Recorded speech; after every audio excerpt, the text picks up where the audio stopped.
এক ভিল নিজের অজান্তে শিবরাত্রি ব্রত পালন করায় মহাদেব প্রসন্ন হয়ে তাকে কি কি বর দিলেন। শিবপুরাণ অনুযায়ী এই পবিত্র কাহিনী যে সম্পূর্ণ শুনবে অথবা পড়বে তৎক্ষণাৎ তার সমস্ত পাপ বিনাশ হবে এবং দেবাদিদেব মহাদেব প্রসন্ন হয়ে তার সমস্ত মনস্কামনা পূরণ করবেন। আসুন আপনাদের প্রিয় ঈশ্বর কথা চ্যানেলের মাধ্যমে আজকের এই সৎসঙ্গ শুরু করা যাক।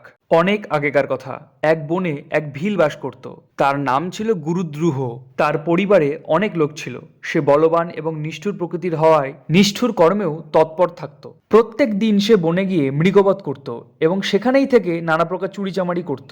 অল্প বয়স থেকেই সে কোনো শুভকর্ম করেনি। এইভাবে বনে থাকতে থাকতে সেই ভিলের অনেক বছর কেটে গেল। তারপর একদিন অত্যন্ত সুন্দর এবং শুভকারক শিবরাত্রি এলো, কিন্তু সেই ব্যাধ অত্যন্ত ঘন জঙ্গলে বসবাস করত। তাই সে শিবরাত্রি ব্রত সম্পর্কে কিছুই জানতো না। সেই দিন সেই ভিলের মাতা পিতা এবং স্ত্রী ক্ষুধায় কাতর হয়ে তাকে বলল, বনচারী, আমাদের কিছু খেতে দাও। তাদের কথা শুনে সে তৎক্ষণাৎ ধনুক নিয়ে বেরিয়ে গেল এবং মৃগ শিকারের জন্য বনে বনে ঘুরতে লাগলো। দৈবযোগে সেই দিন সে কিছুই পেল না। এদিকে সূর্য অস্ত গেল। তখন তার খুব দুঃখ হলো। সে ভাবতে লাগলো, এবার আমি কি করব, কোথায় যাব?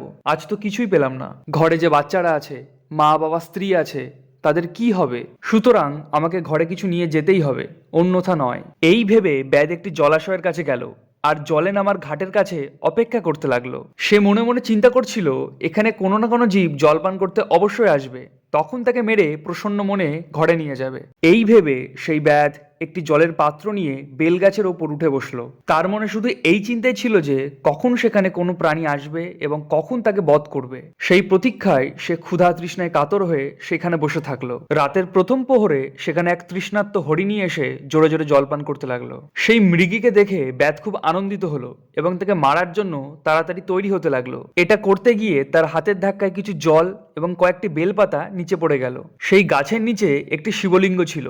সেই জল ও বিল্লপত্রের দ্বারা শিবের প্রথম প্রহরের পুজো সম্পূর্ণ হলো। সেই পূজার ফলে ব্যাধের বহু পাপ তখনই নাশ হয়ে গেল। সেখানকার খটখট শব্দ শুনে হরিণী ভয় পেয়ে ওপর দিকে তাকালো। ব্যাধকে দেখেই হরিণী ব্যাকুল হয়ে বলল, ব্যাধ, তুমি কি করতে চাও? আমাকে সত্যি করে বলো। তখন ব্যাধ বলল, আজ আমার পরিবারের সবাই ক্ষুধার্ত হয়ে আছে, তাই তোমাকে বধ করে তাদের ক্ষুধা মেটাবো, তাদের তৃপ্ত করব। ব্যাধের এই ভয়ঙ্কর কথা শুনে এবং সেই দুষ্টু ভিলকে বান লক্ষ্য করতে দেখে মৃগী ভাবতে লাগলো যে এবার আমি কি করব, কোথায় যাব? আচ্ছা, একটা উপায় বার করি। এই ভেবে হরিণী বলল, ভিল, আমার মাংসে তুমি সুখ পাবে। এই অনর্থকর দেহের জন্য এর থেকে বেশি মহাপুণ্য কার্য আর কি হতে পারে? উপকারী প্রাণীর ইহলোকে যে পুণ্য লাভ হয় শতবর্ষেও তা বর্ণনা করা যায় না। কিন্তু এখন আমার বাচ্চারা সব আমার আশ্রমেই আছে। আমি তাদের আমার বোন অথবা স্বামীর কাছে সমর্পণ করে ফিরে আসব। বনেচর, তুমি আমার এই কথা মিথ্যে বলে মনে করো না। আমি তোমার কাছে আবার আসব, এতে কোনো সংশয় নেই। সত্যর দ্বারাই পৃথিবী টিকে আছে। সত্য দ্বারাই সমুদ্র নিজ মর্যাদায় অবস্থিত এবং সত্যের দ্বারাই নির্ঝর থেকে জলধারা প্রভাবিত হয়। সত্যেই সবকিছু অবস্থিত। মৃগী কথা বললেও ব্যাদ যখন তার কথা মেনে নিল না, তখন সে অত্যন্ত বিস্মিত হলো এবং ভয় পেল। হরিণী বলল, ব্যাদ, শোনো, আমি তোমার কাছে শপথ করছি যে আমি ঘরে গিয়েই আবার তোমার কাছে ফিরে আসব। ব্রাহ্মণ যদি বেদ বিক্রয় করে এবং ত্রিকাল সন্ধ্যা না করে, তাহলে তার যে পাপ হয়, পতির আদেশ উল্লঙ্ঘন করে স্বেচ্ছাচারিতা করলে নারীদের যে পাপ প্রাপ্তি হয়, উপকারীর উপকার স্বীকার না করলে, ভগবান শঙ্করের থেকে বিমুখ হয়ে থাকলে, অন্যর সঙ্গে শত্রুতা করলে, ধর্ম লঙ্ঘন করলে এবং বিশ্বাসঘাতকতা ও ছলনাকারীদের যে পাপ হয়, সেই পাপে আমিও লিপ্ত হব যদি আমি পুনরায় ফিরে না আসি। এইভাবে অনেক শপথ করে হরিণী যখন চুপ করে দাঁড়ালো, তখন ব্যাদ তাকে বিশ্বাস করে বলল, আচ্ছা, এখন তুমি তোমার ঘরে যাও। সেই হরিণী তখন জলপান করে তার আশ্রমে চলে গেল। এর মধ্যে জাগ্রত অবস্থায় ব্যাধের রাতের প্রথম প্রহর কেটে গেল। এইদিকে সেই হরিণীর বোন তার দিদিকে খুঁজতে খুঁজতে সেইখানে জলপান করতে এলো। তাকে দেখে ভিল তুনির থেকে বান বার করতে গেল। এর ফলে আগের মতোই ভগবান শিবের উপরে আবার জল ও বিল্লপত্র পড়ল। এর ফলে দেবাদিদেব মহাদেবের দ্বিতীয় প্রহরের পুজোও সম্পূর্ণ হয়ে গেল। যদিও তা অজান্তেই হয়েছিল, কিন্তু তা ব্যাধের পক্ষে সুখদায়ক হয়েছিল। হরিণী তাকে বান তুলতে দেখে জিজ্ঞাসা করলো, বনচারী, কি করছো? ব্যাধ আগের মতোই জবাব দিল, আমি আমার ক্ষুধার্ত পরিজনদের তৃপ্তি করার জন্য তোমাকে বধ করব। তাই শুনে হরিণী বলল, ব্যাধ, আমি ধন্য, আমার দেহ ধারণ করা সফল হয়েছে, কারণ এই অনিত্য শরীর দিয়ে উপকার হবে। কিন্তু আমার ছোট বাচ্চারা ঘরে আছে, আমি একবার গিয়ে তাদের আমার স্বামীর কাছে সমর্পণ করেই আবার তোমার কাছে ফিরে আসব। ব্যাদ বলল, তোমার কথা আমি বিশ্বাস করি না, আমি তোমাকে বধ করবই। তা শুনে সেই হরিণী ভগবান বিষ্ণুর শপথ নিয়ে বলল, ব্যাদ, আমি যা বলছি শোনো, আমি যদি ফিরে না আসি তবে আমার সমস্ত পুণ্য যেন নষ্ট হয়ে যায়। কারণ যে কথা দিয়ে কথা রাখে না তার সব পুণ্য বিনাশপ্রাপ্ত হয়। যে ব্যক্তি তার বিবাহিতা নারীকে ত্যাগ করে অন্যর কাছে যায়, বৈদিক ধর্ম উল্লঙ্ঘন করে কপল কল্পিত ধর্ম অনুসরণ করে, ভগবান বিষ্ণুর ভক্ত হয়ে শিব নিন্দা করে, মাতা পিতার মৃত্যুতিথিতে শ্রাদ্ধ ইত্যাদি না করে এমনি কাটিয়ে দেয় এবং নিজের দেওয়া কথা পূরণ করতে কষ্টবোধ করে, সেই সব লোকেদের যে পাপ হয় সেই পাপ যেন আমারও হয় যদি আমি ফিরে না আসি। হরিণী একথা বলার পরে ব্যাদ তাকে যেতে দিল। মৃগী জলপান করে আনন্দে আশ্রমে ফিরে গেল। তাতে রাতে দ্বিতীয় প্রহরও ব্যাদের জেগে জেগেই কেটে গেল। এর মধ্যে তৃতীয় প্রহর শুরু হলো। হরিণীর আসতে অনেক দেরি হচ্ছে দেখে ব্যাদ সচকিত হয়ে তাকে খুঁজতে লাগলো। তখন সে জল খেতে আগত এক হরিণকে দেখলো। সেটি অত্যন্ত হৃষ্টপুষ্ট ছিল। তাকে দেখে ব্যাদ অত্যন্ত আনন্দিত হলো এবং তাকে মারার জন্য ধনুকে বাণ নিয়ে উদ্যত হলো। তা করতে গিয়ে কিছু জল ও বিল্লপত্র আবার শিবলিঙ্গের ওপর পড়ল।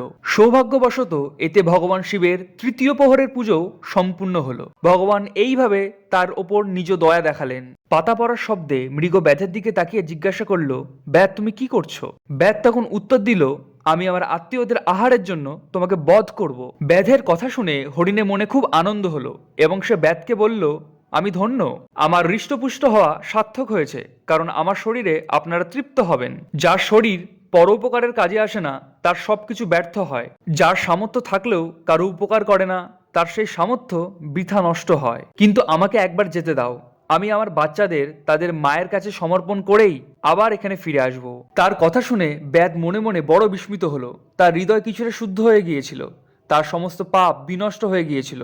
তখন সে বলল, যারা যারা এখানে এসেছে তারা সকলেই তোমার মতো কথা দিয়ে চলে গেছে, কিন্তু সেই প্রবঞ্চকেরা কেউই আর ফিরে আসেনি। মৃগ, তুমিও এখন সংকটে রয়েছো, তাই মিথ্যা কথা বলে চলে যাবে, তাহলে আজ আমার জীবন নির্বাহ কিভাবে হবে? মৃগ বলল, ব্যাধ, আমি যা বলছি শোনো, আমার কথার মধ্যে অসত্য নেই।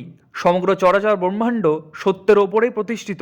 যার বাক্য মিথ্যা হয় তার পুণ্য তখনই নষ্ট হয়ে যায়। ভিল, তুমি আমার সত্য প্রতিজ্ঞা শোনো। সন্ধ্যার সময় মৈথুন বা শিবরাত্রির দিন আহার করলে যে পাপ হয় সেই পাপ আমারও লাগবে যদি আমি ফিরে না আসি। যার মুখ থেকে কখনো শিবের নাম বার হয় না, যে সামর্থ্য থাকা সত্ত্বেও অন্যের উপকার করে না, যে কখনো শিব পূজা করে না, তাদের সকলের পাপ আমার লাগবে যদি আমি ফিরে না আসি। তার কথা শুনে ব্যাদ বলল, যাও, শীঘ্রই ফিরে এসো।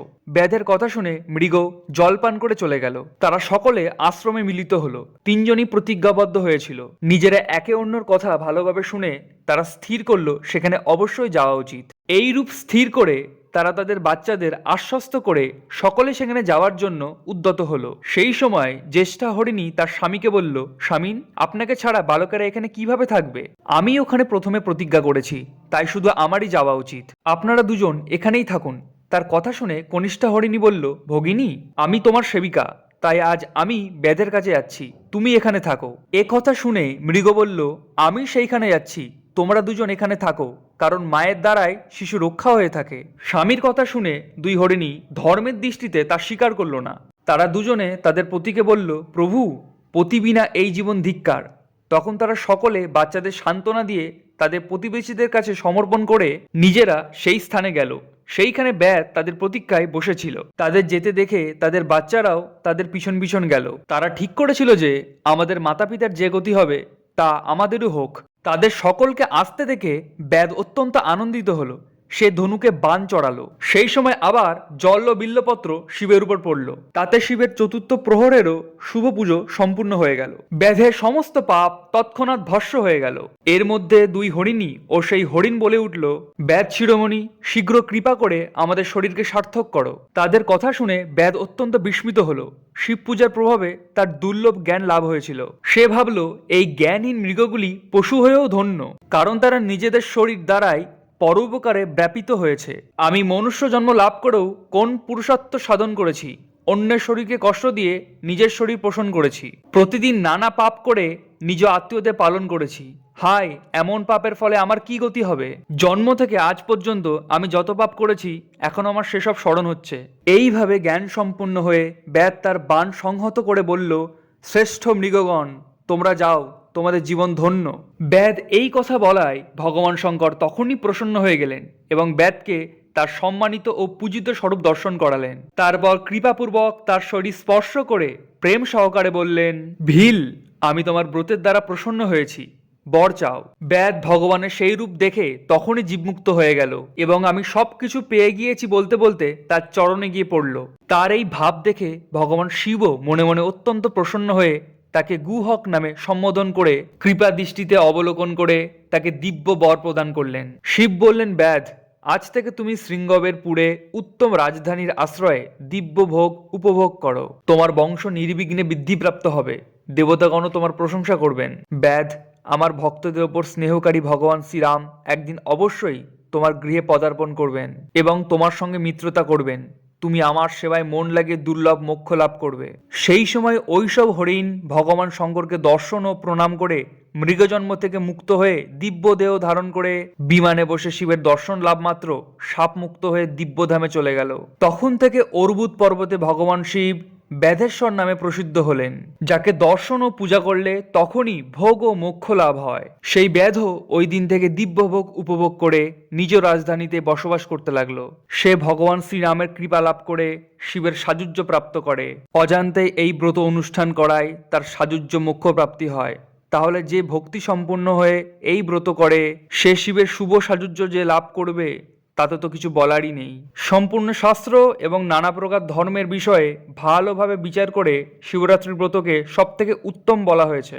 ইহলোকে যে নানা প্রকারের ব্রত, বিবিধ তীর্থ, নানা প্রকার বিচিত্র দান, অনেক প্রকার যজ্ঞ, বিবিধ প্রকারের তপস্যা ও জপ আছে, সে সবই এই শিবরাত্রির ব্রতের সমান হতে পারে না। তাই নিজ হিতকাঙ্ক্ষী মানুষের এই শুভতর ব্রত অবশ্য পালন করা উচিত। এই শিবরাত্রির ব্রত অত্যন্ত দিব্য, এর দ্বারা সর্বদা ভোগ ও মোক্ষ প্রাপ্তি হয়। এই শিবরাত্রির ব্রত ব্রতরাজের নামে বিখ্যাত। আসুন আমরা সকলে মিলে একসাথে বলি, জয় দেবাদিদেব মহাদেবের জয়।